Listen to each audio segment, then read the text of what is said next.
मी तसा इतिहासाचा विद्यार्थी आहे आणि 6 महिन्यापूर्वी दिंडोरी लोकसभा मतदारसंघातील मतदार बंधू भगिनींनी माझ्यावरती जी जबाबदारी टाकली किंवा मला जे मताधिक्याने निवडून दिले आणि त्यामुळे साहजिकच दिल्लीत असताना या कार्यक्रमाची जाणीव झाली। या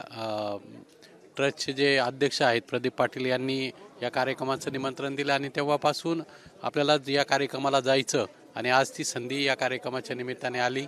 की 14 जानेवारी 1761ला जे तिसरं युद्ध झालं, या पानिपतच्या युद्धामध्ये जरी मराठा सैनिकांचा पराभव झाला, परंतु त्या ठिकाणी अफगाणिस्तानकडून आलेलं जे सैन्य होतं ते सैन्य थंड वातावरणामध्ये राहणारं होतं आणि या ठिकाणी आपल्या सैनिकांची येणारी रसद आणि त्याचबरोबर गरम कपडे नसल्यामुळे आणि त्याचबरोबर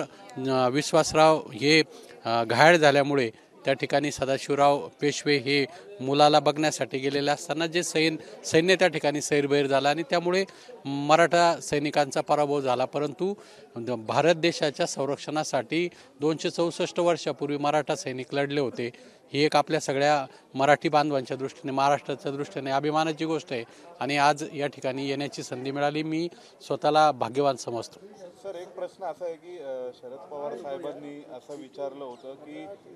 पवार साहेबांनी असं म्हटलंय की आम्ही स्थानिक स्वराज्य संस्था काय इंडिया अलायन्स म्हणून लढायचं असं ठरवलं होतं, त्यामुळे निर्णय करू, तुमचं काय भावना आहे? आदरणीय पवार साहेब जो निर्णय घेतील स्थानिक स्वराज्य संस्थांच्या बाबतीत तो आमच्यासाठी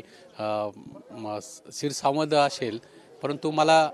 आदरणीय पवार साहेब हे महाविकास आघाडीच बरोबर राहतील, कुठलाही वेगळा निर्णय ते घेणार नाही। एबीपी माझा, उघडा डोळे बघा नीट।